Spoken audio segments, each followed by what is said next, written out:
L'immigration, parlons-en. Nous sommes ici à l'île Saint-Denis avec des gilets jaunes de plusieurs communes du 93. Le fameux 9-3, bien placé pour parler d'immigration.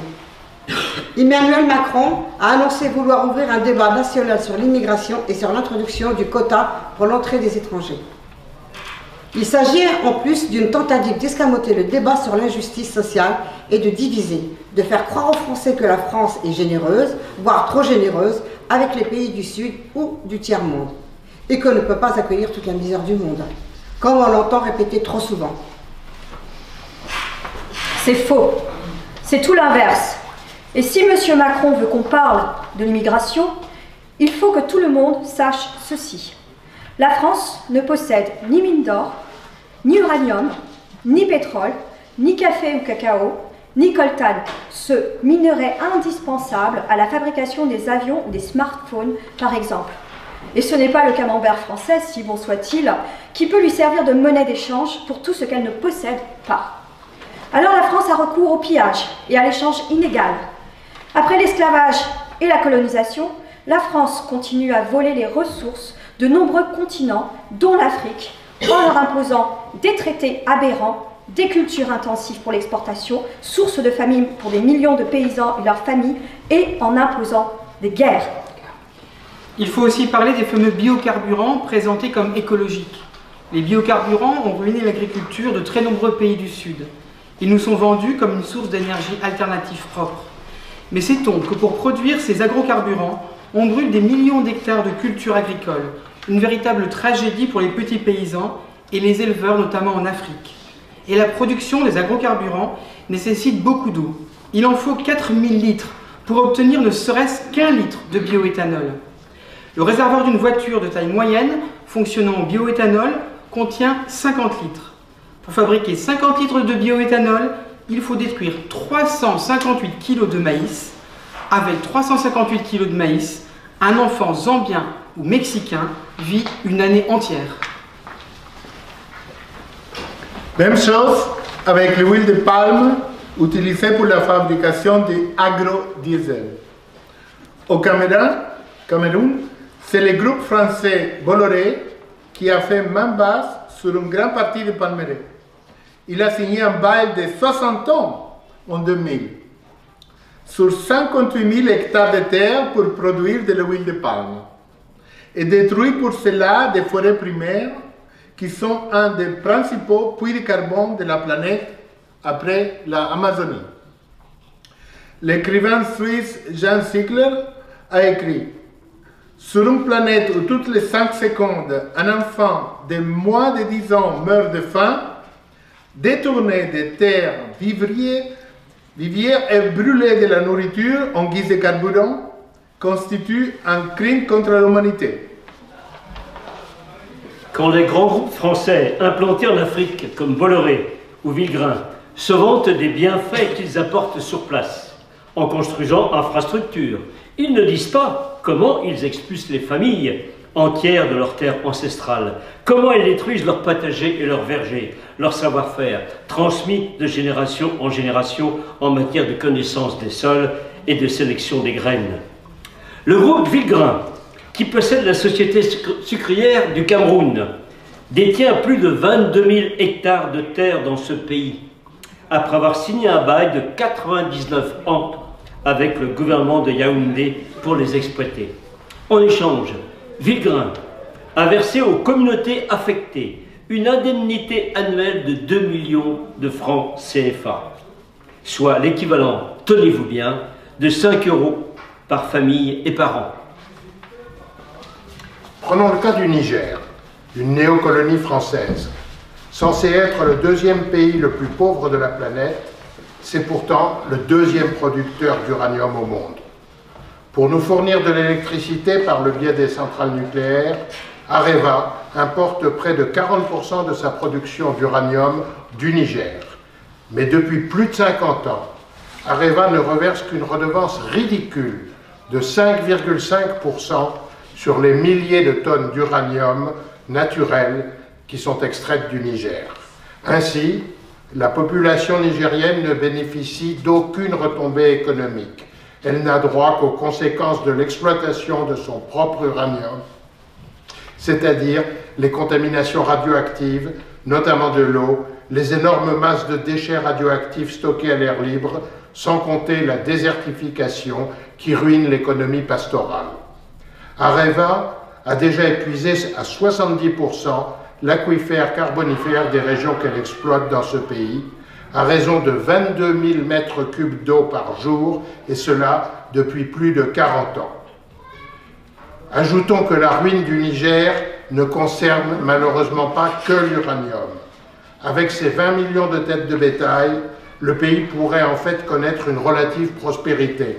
Mais voilà, le Fonds monétaire international, le FMI, a imposé la fermeture des services vétérinaires locaux afin d'ouvrir le marché aux multinationales étrangères. Le FMI, un organisme dont la direction est toujours assurée par l'ex-ministre de Sarkozy, Christine Lagarde, restée en poste malgré ses ennuis avec la justice française, a également imposé au Niger la destruction de ses propres stocks de céréales au nom du sacro-saint principe du libre-échange. Conséquence, plus de stocks pour faire face aux aléas, et la famine attaque désormais ce pays africain tous les 2 ans. Qu'on ne s'étonne pas ensuite si les Touaregs se révoltent contre cette situation ou si des Nigériens essaient d'émigrer. Prenons un autre exemple, celui du Sénégal. Au Sénégal, les sociétés françaises comme la Fruitière de Marseille, dont les principaux actionnaires sont les grandes chaînes de supermarchés françaises, se font attribuer des dizaines de milliers d'hectares de terre pour des durées illimitées, avec une exemption d'impôt de 99 ans. Elles produisent des fruits et des légumes dont 98% sont exportés vers l'Europe. Traditionnellement, la terre rurale n'appartient à personne dans la plupart des pays africains. Il n'y a pas de cadastre rural. Les communautés paysannes possèdent un droit d'usufruit illimité des terres qu'elles occupent. Mais par d'obscures négociations qui se déroulent à Dakar entre l'État et les multinationales françaises et étrangères, les paysans se retrouvent dépossédés de leurs terres avec la complicité de fonctionnaires sénégalais grassement récompensés.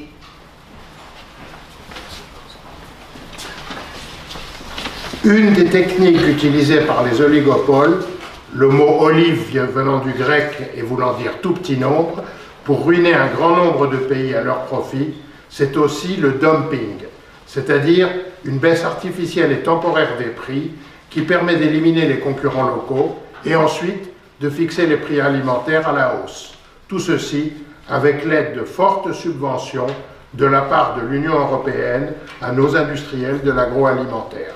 Au Cameroun, par exemple, ils ont ruiné la production de poulets autochtones avec des importations massives de poulets étrangers bon marché. Et dès que les éleveurs de poules et producteurs d'œufs ont été ruinés, ils ont augmenté leurs prix.